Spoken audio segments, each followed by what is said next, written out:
Right now, as this plays, roughly 150 million Americans are making monthly payments on a car.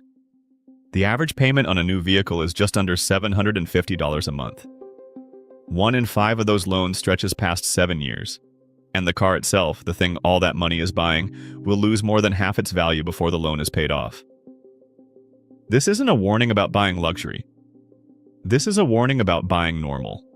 The most destructive recurring expense in most household budgets isn't the mortgage, isn't the streaming subscriptions, isn't the dining out. It's the car payment. And today we're going to take it apart. Most channels will tell you to buy used and save the difference. That's fine advice. It's also incomplete because it skips the part that actually matters. I'm Warren, and I think the car payment conversation in personal finance is broken. Here's why. A guy named Marcus, 28, IT support in Dallas, earning about $55,000 a year, walked into a Toyota dealership on a Saturday in March. He needed a car. His old Corolla had hit 160,000 miles and the transmission was slipping. The dealership had a Tacoma on the lot. Sticker. About $42,000. The salesperson ran his credit, offered financing at 7.5% over 72 months. Monthly payment? Just under $750. Marcus looked at his paycheck, about $3,600 after taxes, twice a month. $750 felt tight but doable. He signed. And in that moment, without knowing it, he locked roughly $270,000 of his future into a depreciating machine. That number sounds impossible. It isn't. And the math behind it is the reason this video exists. Here's the first layer. The sticker price of the truck is $42,000. But at 7.5% interest over 6 years, the total paid comes to about $54,000. $12,000 in interest, money that buys nothing, builds nothing, just evaporates into the financing structure. Marcus won't feel that $12,000. It's invisible, baked into the monthly payment, spread thin enough that no single month feels like a crisis. But it's there. $12,000 gone before the truck is paid off. Now here's the second layer, and this is the one the dealership never mentions. Depreciation. A new vehicle loses roughly 20 to 25% of its value in the first year alone. By year 3, it's lost about 40%. By the time Marcus finishes paying off the Tacoma in 6 years, the truck that cost $42,000 on the lot will be worth somewhere around $17,000 on the resale market. He paid $54,000 total. The truck is worth $17,000. The gap between what he paid and what he owns, $37,000. That's the real cost of the vehicle, not the sticker, not the monthly payment, but the delta between total outflow and residual value. $37,000 to have a truck for 6 years.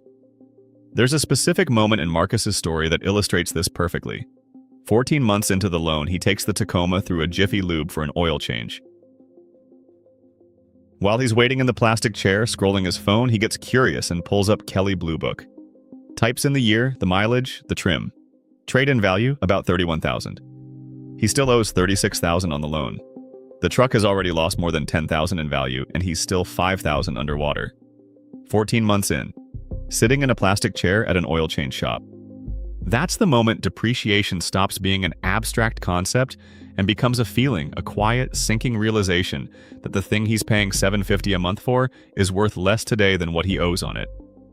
Marcus, at his desk on a Monday morning, coffee from the break room, Outlook loading, doesn't think about this number. Nobody does. The truck starts, the truck runs, the payment clears. It feels like a cost of doing business, a line item in adulthood. But here's where it connects to everything we've talked about on this channel, and it's worth slowing down for this one. $750 a month, invested in an index fund earning an average of 7% annual return over those same 6 years, becomes roughly $66,000. Not $54,000, which is what he paid for the truck. $66,000, which is what the money would have become if it had gone somewhere that compounds instead of somewhere that depreciates. The difference between the two paths? $66,000 in growth versus $17,000 in residual value. That's a $49,000 swing on a $55,000 salary in 6 years. That's almost a full year of income, evaporated into a machine that's parked in a lot 8 hours a day. But the math gets worse because most people don't stop at one car loan. They finish the 6 years, trade in the Tacoma, and finance the next vehicle, and the next one, and the next one. Here's the number that should genuinely disturb anyone watching this. $750 a month invested consistently from age 28 to age 58, 30 years now, at average market returns becomes roughly $915,000, almost $1 million. That's what a single car payment, redirected, compounds into over a career. That isn't a hypothetical, that's arithmetic. And it's the number that nobody in the auto industry has any incentive to surface, because the moment someone sees it, the sale is over. Marcus doesn't know this number. Almost nobody does. The dealership doesn't run this calculation. The lender doesn't mention it. The monthly payment is the only number anyone in the transaction wants to talk about, because the monthly payment is the number that makes the sale possible. The total cost, the depreciation curve, the opportunity cost, those numbers kill the sale. So they stay hidden. Not by conspiracy, by incentive. The system is built to surface the smallest number and bury the largest one. And now here's the part that turns the car payment from an expense into a trap. And this is where Marcus's story gets worse. Negative equity. After 3 years of payments on the Tacoma, Marcus owes about $24,000 on the loan. The truck, after 3 years of depreciation, is worth about $22,000. He's roughly underwater by $2,000. If he wanted to sell the truck tomorrow, he'd have to write a check for the difference just to clear the title. He can't walk away, he's locked in.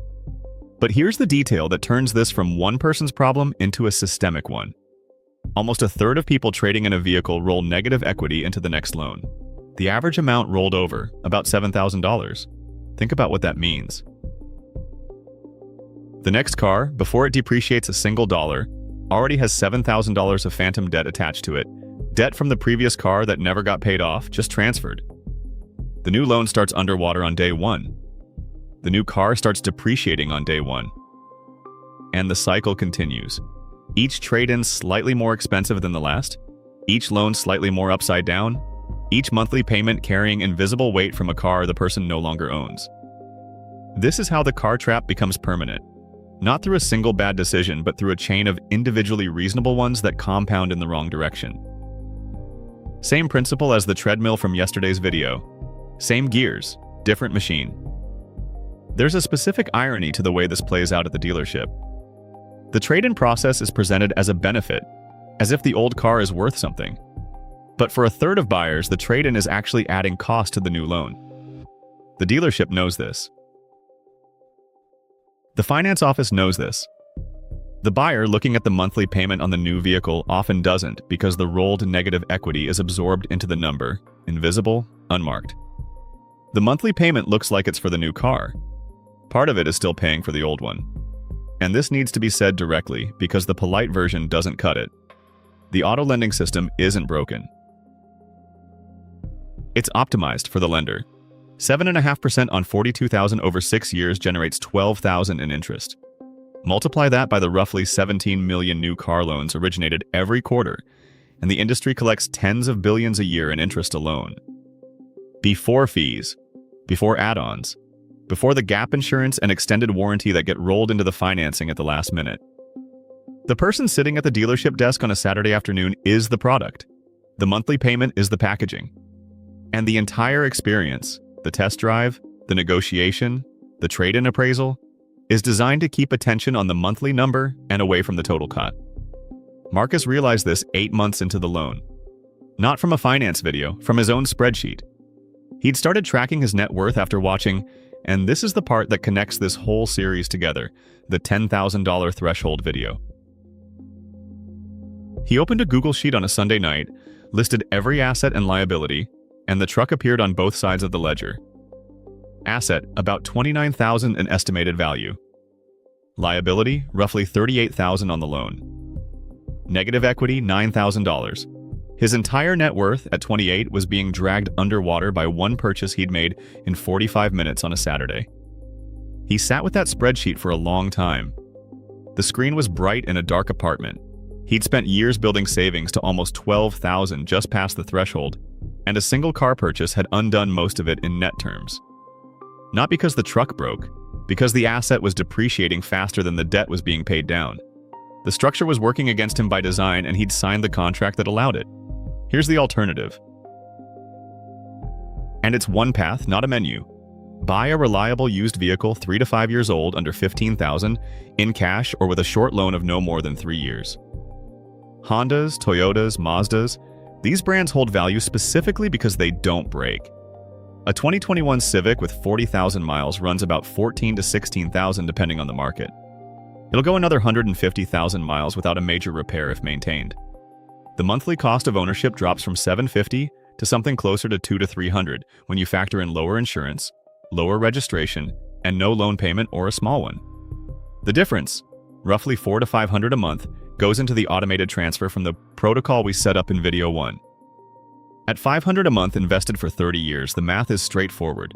Just under $600,000, that's the car payment, redirected, turned into wealth.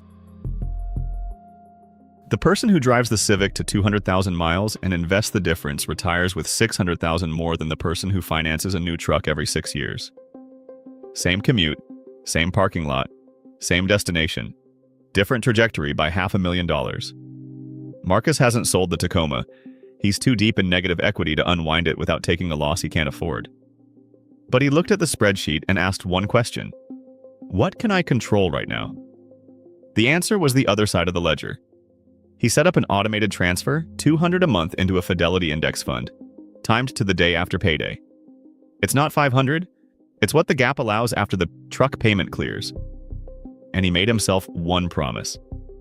When the Tacoma is paid off in 4.5 years, the $750 payment doesn't get redirected to a new truck. It goes to the index fund. All of it. That single decision, if he holds it, is worth roughly $400,000 by the time he's 60. One decision. Made once, on a Monday night, in a dark apartment with a spreadsheet open and the numbers finally visible. If you're making a car payment right now, here's what I'd ask you to do tonight. Open a calculator, multiply your monthly payment by the number of months left on the loan. That's your total remaining outflow. Then look up your car's current trade-in value, Kelley Blue Book, takes 2 minutes. Subtract the trade-in from the total outflow. That number is the real cost of your car for the remaining term. Now multiply your monthly payment by the number of years left until you plan to retire, times 12, and compound it at 7%. That's what the money would become if it went somewhere that grows instead of somewhere that shrinks. The gap between those two numbers is the price of the car you actually can't afford. Not because the monthly payment is too high, because the opportunity cost is too high, and nobody at the dealership will ever surface that number. That's why this channel exists. Tomorrow, 10 recurring expenses hiding in most budgets that can be reduced or eliminated tonight. Some of them will take 2 minutes, others will take a phone call. All of them free up cash flow that feeds the protocol. The architecture doesn't need big moves. It needs small ones, repeated, automated, invisible. And that starts with knowing where the leaks are.